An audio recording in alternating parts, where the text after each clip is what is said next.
혹시 지난 21일이 무슨 날이었는지 기억하십니까? 힌트는 21이란 숫자입니다. 둘이 하나 되는 날, 부부의 날이었습니다. 행복한 부부 사이를 유지할 수 있는 가장 중요한 요소가 무엇일까요? 서울 아산병원의 정모 교수는 대화를 통한 공감대 형성이라 이렇게 강조합니다. 공감이란 무엇인가요? 상대방의 현재 기분이나 느낌 상태를 빨리 파악해 대처하는 것을 말하죠. 공감을 위해 필요한 것은 배려에 기초한 대화입니다. 말을 막 함부로 하거나 부부 사이가 편하다고 막 말을 함부로 하거나 따지는 듯한 말투를 사용하면 곤란하겠지요.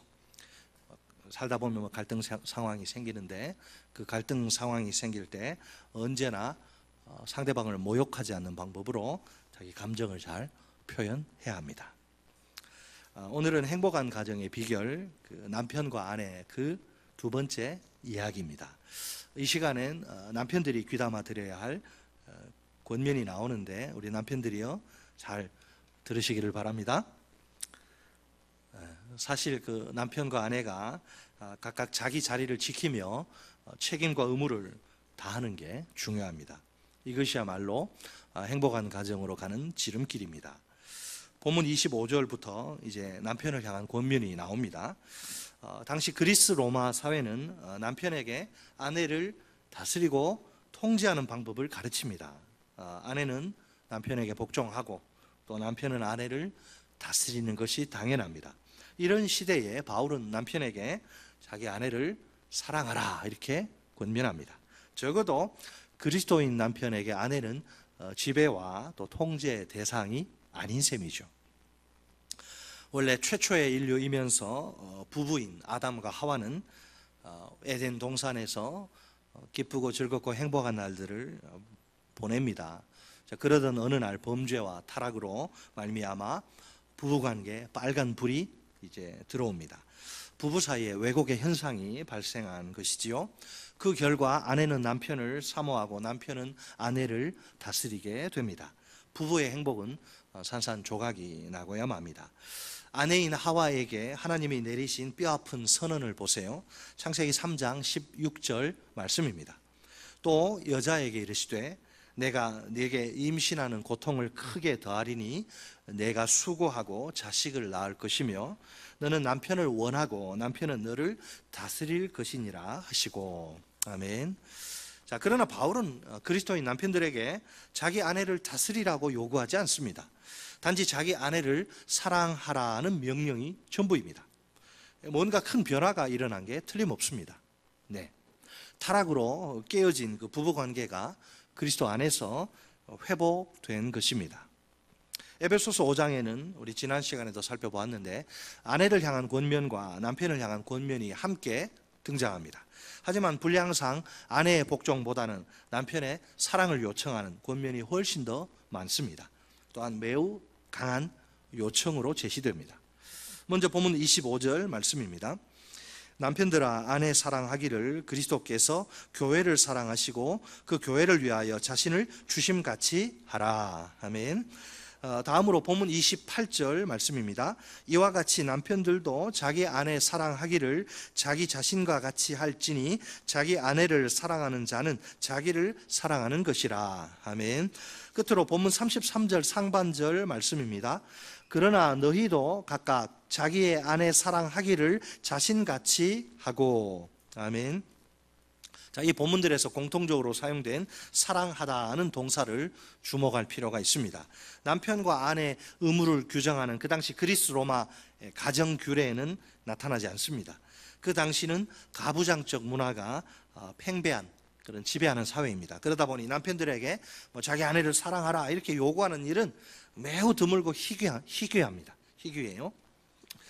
자, 본문 25절 하반절에 이제 아내에 대한 남편의 사랑을 보여주는 구체적 예가 이제 등장합니다.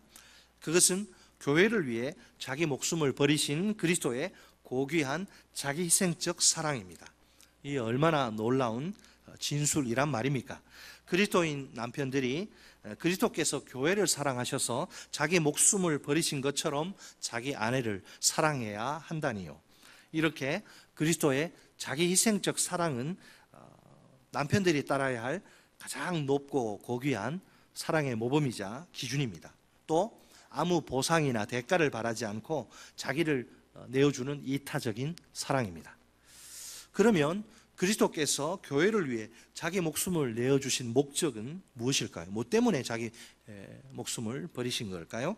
본문 26절로 27절 말씀입니다. 우리 26절, 27절 같이 한 목소리로 읽겠습니다. 시작. 이는 곧 물로 씻어 말씀으로 깨끗하게 하사 거룩하게 하시고 자기 앞에 영광스러운 교회로 세우사 티나 주름 잡힌 것이나 이런 것들이 없이 거룩하고 흠이 없게 하려 하심이라.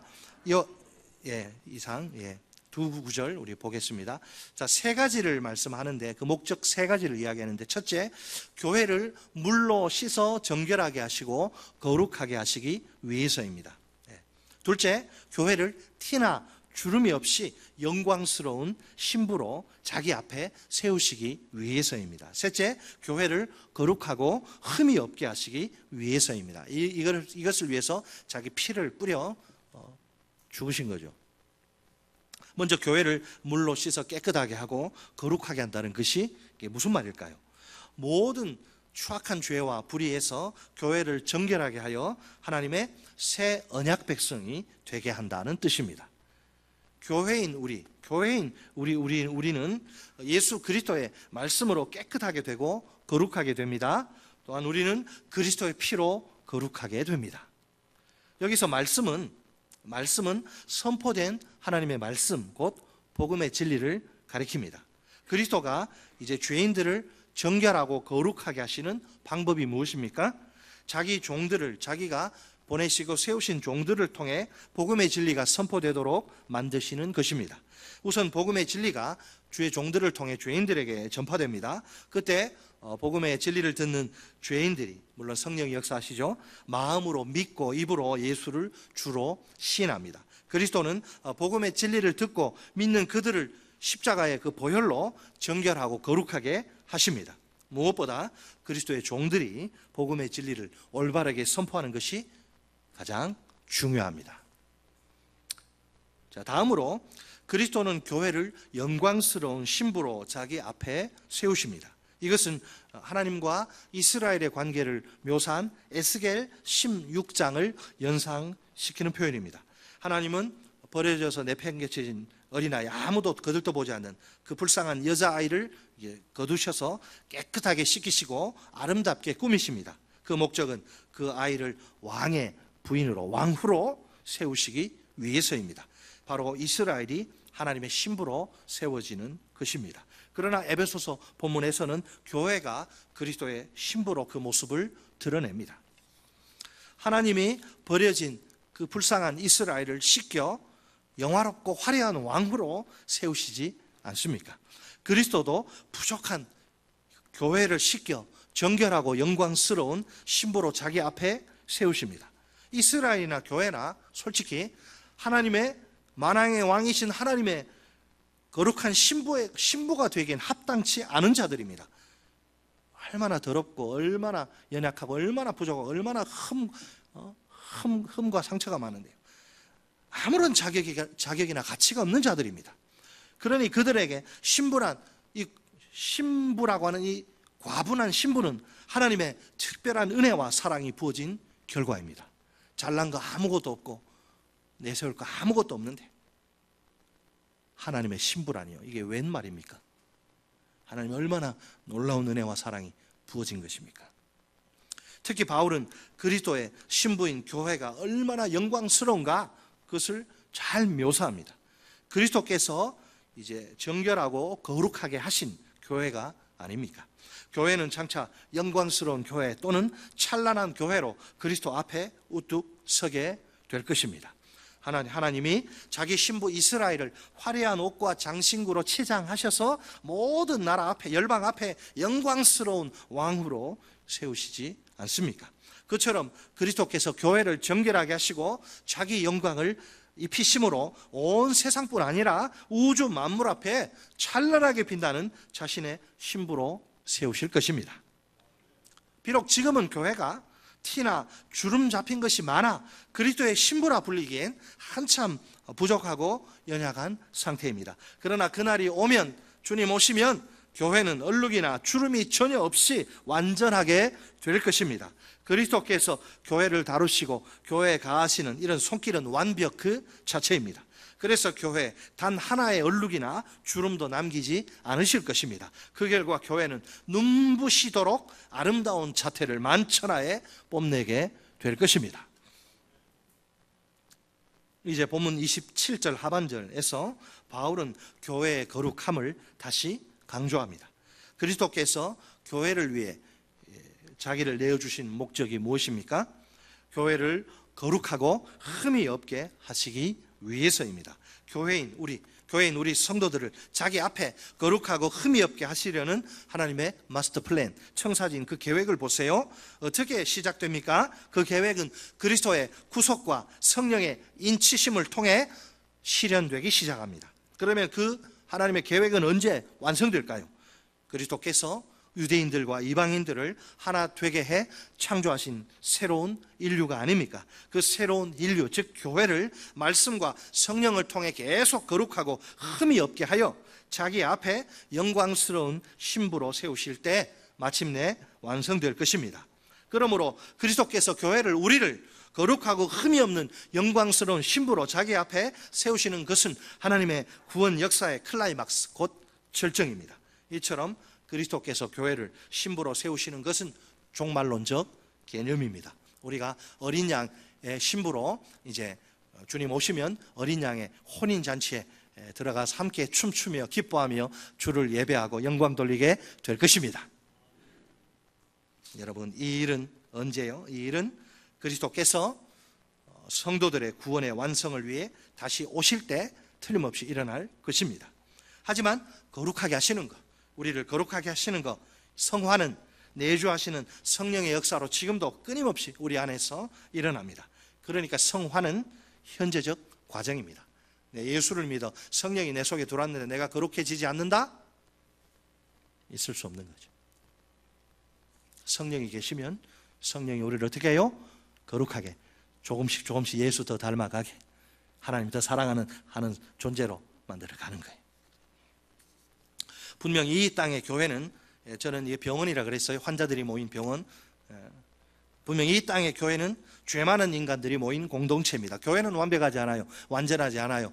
또 간혹 착각하는 분들이 한국 교회 안에 있는데 완전한 교회, 완벽한 교회 찾아다니다가는 평생 못 찾습니다. 없어요. 의인들만 모여 있으면 완전하겠죠, 교회가. 그러나 죄인들이 모였기 때문에 흠도 많고 문제도 많아요.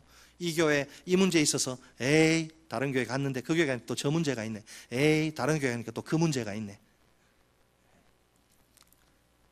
완전을 교회에 기대하면 안 됩니다. 죄 많은 인간들이 모인 공동체, 그래서 죄와 허물로 오염되기 쉽습니다.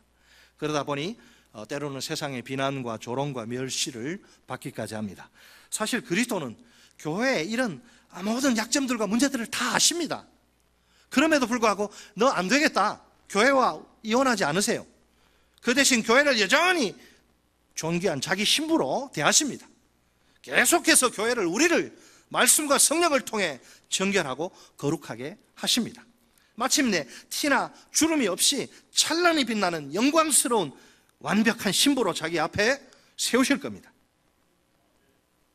그리스도께서 교회를 이처럼 특별하게 대우하시는 이유가 무엇일까요? 여러분, 이유가 뭘까요? 그 이유는 단 하나, 교회를 무척 사랑하시기 때문입니다. 교회는 불완전하고 흠이 많음에도 불구하고 변함없이 그리스도의 거룩한 신부입니다. 여기에 모여 하나님을 예배하는 우리가 바로 그처럼 주님이 사랑하시는 교회입니다. 우리가 교회입니다. 따라서 하십니다. 우리가 교회입니다.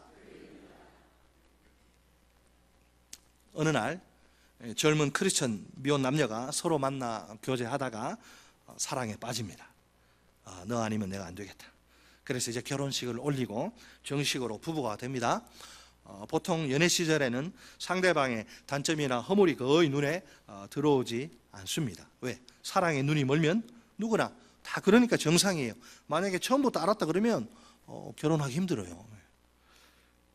나중에 속았다 이런 말할 필요도 없고 원래 다 그래요. 누구나 그렇지 뭐.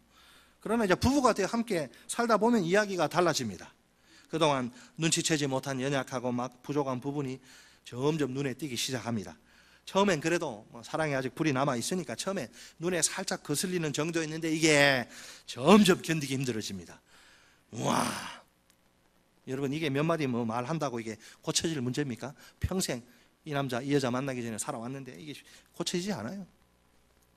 자칫하다간 좋은 의도로 시작한 대화가 부부싸움으로 끝날 가능성이 큽니다.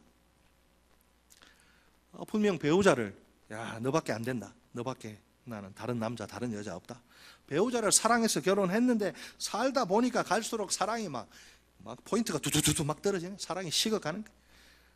당연히 머리로는 다 알죠. 내가 그래도 교회 다니는 사람인데 아무리 힘들어도 이혼할 수는 없고 계속 같이 지지고 볶고 계속 살아야 한다는 걸 말입니다. 알고 있어요. 알고. 더 괴로운 거지. 자, 남편이라면 이럴 때 어떻게 해야 할까요? 이거 버릴 수는 없고 같이 가야 되는데 어떻게 해야 아내를 예전처럼 진정으로 사랑할 수 있을까요? 제게 좀 대답 좀 해주십시오. 정답하시는 분. 여러분, 왜 바울이요 남편에게 아내를 사랑하라 권면하면서 이 그리스도가 교회를 사랑하는 이걸 이렇게 길게 깊이 있게 이야기하는 줄 아십니까? 어떻게 진정으로 사랑할 수 있냐 이걸 이야기하는데, 교회를 향한 그리스도의 그 놀라운 사랑을 온전히 제대로 깨달으면 됩니다. 그게 비결이에요. 그걸 이야기하고 싶은 거예요. 지금 그 엄청난 사랑을 아는 남편은 자기 아내를 참으로 사랑할 수 있습니다. 그렇다면 관건은 남편이 교회를 향한 그리스도의 사랑을 아는 것입니다. 어떤 사랑입니까? 아무 자격이나 가치가 없는 교회를 향한, 우리를 향한 무조건적인 사랑입니다. 교회인 우리를 위해서 가장 소중한 자기 목숨까지 내어주신 희생적 사랑입니다. 우리의 모든 연약함과 부족함을 끝까지 다 참으시는 한없는 인내의 사랑입니다. 사랑장 고린도전서 13장에 사랑이 제일 사랑의 정의, 사랑을 여러 가지로 정의할 수 있는데 제일 먼저 나오는 게 뭐예요? 사랑은 언제나 오래 참고, 못 참으면 그냥 난리 나는 거예요. 사랑은 오래 참는 거예요. 막 속이 썩어 문드러져도 오래 참고 견디고 버티는 거예요. 우리 어르신들이 해로하신 분들 보통 분들 아닙니다. 속이 어떻겠어요? 그리스도께서 우리를 얼마나 사랑하시는가, 그 사랑의 넓이와 깊이와 높이를 제대로 알면 남편이 아내를 끝까지 사랑할 수 있다. 여러분 믿습니까? 그 주의 사랑을 잘 모르기 때문에 그냥 그런 더 이상 이야기 안 하겠습니다. 계속해서 바울은 본문 28절에서 이렇게 권면합니다. 뭐라고 합니까? 자, 그리스도가 얼마나 너희를 사랑하는 줄 아느냐? 28절, 이와 같이 남편들도 자기 아내 사랑하기를 자기 자신과 같이 할지니 자기 아내를 사랑하는 자는 자기를 사랑하는 것이라. 아멘. 이 뭔 말입니까? 이와 같이란 부사를 주목하세요. 그리스도께서 교회를 거룩하고 영광스럽게 하시려고 교회를 위해 자신을 내어주신 그 희생적 사랑을 가리킵니다. 그리스도는 교회 머리니까, 야 내가 교회 머리야 너희들 까불지 마, 그 위에 막 폼 잡고 군림하면서 막 섬김 이렇게 받으실 수 있지 않습니까? 정반대로 그러나 그리스도는 그렇게 하지 않아요. 교회를 사랑하시고 교회를 위해서 자신을 내어 주십니다. 남편들도 이와 같이 해야 합니다. 아내의 머리라고, 야 내가 네 머리야 이러면서 아내에 위해 막 군림하거나 아내에게 계속 자기는 희생하면서 아내에게 희생을 요구해서는 안 됩니다. 오히려 아내를 사랑하고 아내를 위해서 자신을 내어줘야 합니다. 아멘. 저도 잘 못해요. 말은 이렇게 하지만 부끄럽습니다. 남편도 우리 잘 해야 됩니다. 고마움을 알고, 아내의 고마움을 알고. 원래 여러분 남편과 아내는 결혼을 통해 둘이 한 몸이 되죠. 자 보세요. 그러니까 남편의 몸은 이게 자기 몸이 아니에요. 이게 누구 몸이라? 아내의 몸이고, 아내의 몸은 또 자기 몸이 아니라 남편의 몸이에요. 이런 점에서 자기 아내를 사랑하는 사람은 자기를 사랑하는 것입니다. 맞죠? 본문 29절 말씀입니다. 누구든지 언제나 자기 육체를 미워하지 않고 오직 양육하여 보호하기를 그리스도께서 교회에게 함과 같이 하나니. 아멘. 세상에 자기를 미워하는 사람이 어디 있을까요? 건강한 사람이라면 누구나 자기 육체를 미워하지 않습니다. 도리어 소중히 여겨 먹이고 보살필 것입니다. 한약도 먹고 운동도 하고 그러잖아요. 그게 정상이죠. 정상적인 남편들도 이와 마찬가지란 거죠. 결혼을 통해 자기와 한 몸이 된 아내가 아닙니까? 그 아내가 자기 몸이란 말이에요. 그러면 마땅히 자기 몸 아끼듯이 아내를 미워하지 않고 도리어 소중히 여길 것입니다. 그리스도께서 교회를 양육하시고 보살피시는 것은 성도라면 누구나 아는 사실입니다.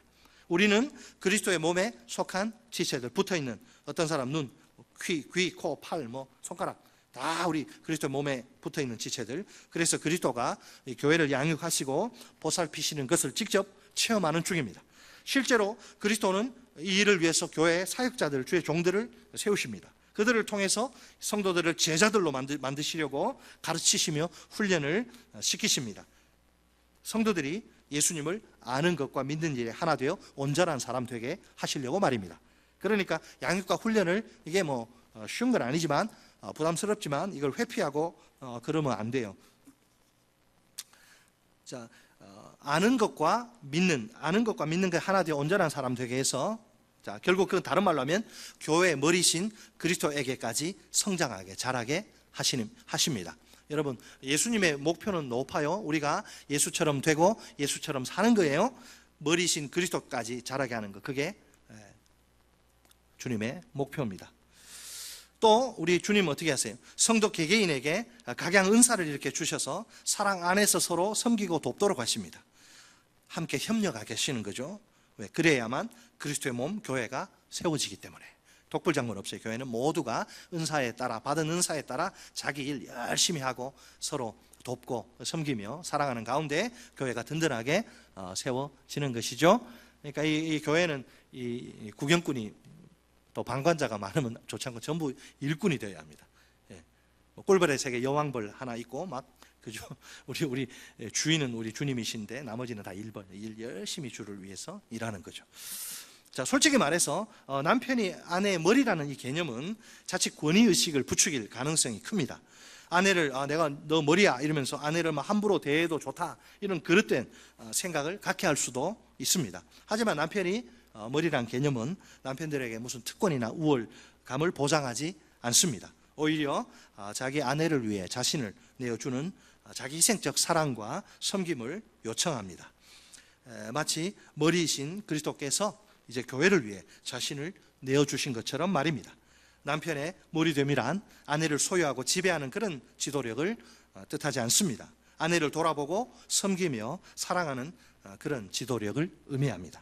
그러므로 남편들은 조심하고 또 조심해야 합니다. 자기가 아내의 머리라고 해서 아내를 휘어잡으려고 하면 안 됩니다. 아내 위에 왕처럼 군림하려고 해서도 안 됩니다. 과연 남편이 아내를 사랑한다는 것은 구체적으로 무엇을 가리킬까요? 단순히 아내의 말에 귀를 기울이는 것이 전부가 아닙니다. 아내를 인정하고 인격적으로 존중하는 것을 뜻하지요. 남편들은 자기 아내를 하나님이 짝져 주신 최상의 배필로 인정해야 합니다. 당연히 하나님께 감사하는 마음을 가져야 합니다. 엉뚱한데 한눈 팔고 곁눈질하면 절대 안 돼요. 물론 자기 아내도 사람인데 어떻게 완벽할 수 있을까요? 부족한 점이 있겠지요. 그럴지라도 자기 아내의 모습과 됨됨이를 무조건 있는 그대로 받아들여야 합니다. 절대로 다른 아내들과 비교하지 말아야 합니다. 남의 손에 떡이 더 커 보이고 맛있어 보이죠. 하나님이 내게 주신 아내 내게 최고다. 여러분, 우리 남편들 그렇게 생각하십니까? 어째 아멘이 좀 쉬었죠. 다시, 남편들 그렇게 내 아내가 최고다 생각하십니까? 그래야 속 편해요. 잘 사실 수 있습니다. 잠언 5장 18절로 19절에 기록된 하나님의 권고를 보세요. 내 샘으로 복되게 하라. 내가 젊어서 취한 아내를 즐거워하라. 그는 사랑스러운 암 사슴 같고 아름다운 암 노루 같으니 암사슴 암로를 보여드리고 싶은데, 너는 그의 품을 항상 족하게 여기며 그의 사랑을 항상 연모하라. 아멘. 사랑하는 그대여, 야, 내 그대를 못 잊어. 시도 좀 쓰고. 여러분, 헨리 나우엔에 대한 평가는 많이 있지만, 어쨌든 그 헨리 나우엔이 쓴 책 중에 친밀함이라는 그 책이 있어요.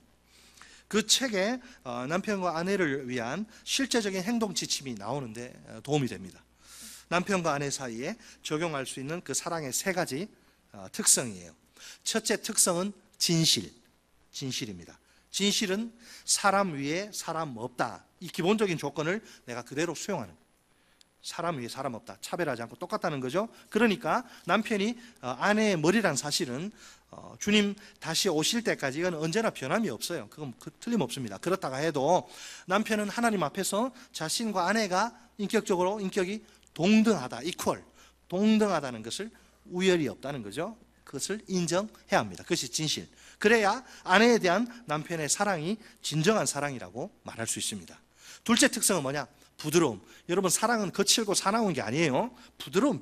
사랑이란 막 힘을 써서 빼앗아 가지거나 움켜쥐는 게 아니라 항상 부드럽게 어루만지는 것입니다. 사랑하는 사람은 상대방의 몸을 막 소유하거나 탐하지 않습니다. 도리어 따스하고 부드럽게 감싸 안습니다. 셋째 특성은 좀 재밌는데요, 표현이. 완전한 무장해제의 사랑은 상대방에게 자기의 마음을 활짝 엽니다. 그런 후에 자신의 약점까지 내보이면서 모든 것을 아낌없이 내어줍니다. 원래 남편이 아내를 사랑하려면 무장해제가 필수입니다. 아내를 진정으로 사랑하려면, 그래도 내가 남자인데 내가 이런 불필요한 자존심 일랑 버려야 합니다. 아무런 공격 무기나 방어 무기 없이, 무장해제란 말이 이 말이에요. 내가 상대방 공격하는 무기, 나를 방어하는 무기, 그런 거 없이 다 내려놓고 그렇게 아내를 대해야 합니다. 자신의 취약한 모습까지 감추지 않고 있는 그대로 드러내야 하기 때문입니다. 어차피 점점 알게 되는데 아예 그냥 딱 고백을 하는 거죠. 교회를 위해 자기 목숨을 내어주신 그리스도가 아닙니까? 남편 역시 아내와의 관계에서 이제 그리스도처럼 자신을 완전히 내줄 수 있어야 합니다. 여러분, 신랑 솔로몬이 신부가 얼굴이 까무잡잡하고 그런 술람 여인인데, 신랑 솔로몬이 자기 신부 술람미에게 바친 아름다운 사랑의 노래가 성경에 있습니다. 아가서 4장 10절로 15절에 나옵니다. 내 누이, 내 신부야. 이거 좀 잘해야 되는데 제가 좀 하여튼 그냥 그렇게 들으십시오. 좋게 사랑 그윽한 눈으로 아주 황홀한 눈빛으로 쳐다보면서 이렇게 말해. 솔로몬이, 내 누이, 내 신부야, 내 사랑이 어찌 그리 아름다운지. 내 사랑은 포도주보다 진하고 내 기름의 향기는 각양 향품보다 향기롭구나. 내 신부야, 내 입술에서는 꿀방울이 떨어지고 내 혀 밑에는 꿀과 젖이 있고 내 의복의 향기는 레바논의 향기 같구나. 내 누이, 내 신부는 잠근 동산이요 덮은 우물이요 봉한 세미로구나.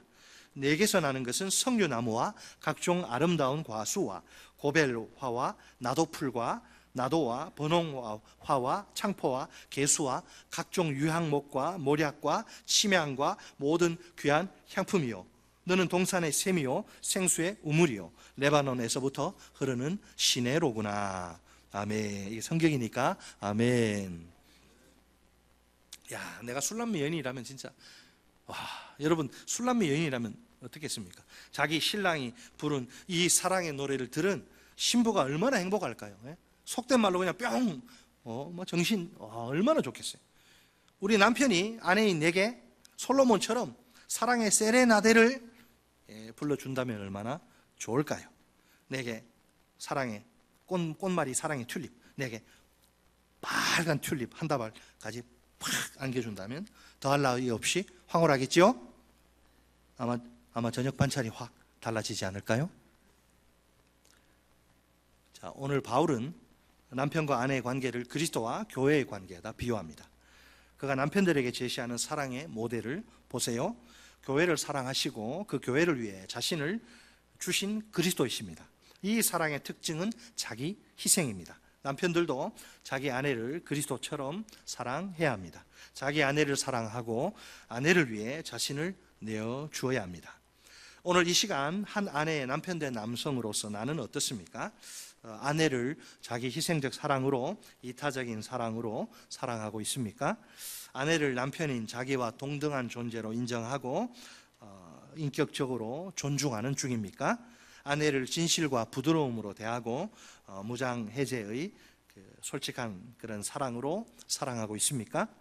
다시 한번 바울을 통해 들려주시는 권면의 귀를 기울입시다. 이 권면이 행복한 가정으로 가는 두 번째 비결입니다. 남편들아, 아내 사랑하기를 그리스도께서 교회를 사랑하시고 그 교회를 위하여 자신을 주심같이 하라. 아멘. 우리 남편들 한번, 아내들은 잘 들으세요. 우리 남편들 한번 같이 외쳐보겠습니다. 시작. 남편들아, 아내 사랑하기를 그리스도께서 교회를 사랑하시고 그 교회를 위하여 자신을 주심같이 하라. 아멘. 우리 남편들 그렇게 노력해 봅시다.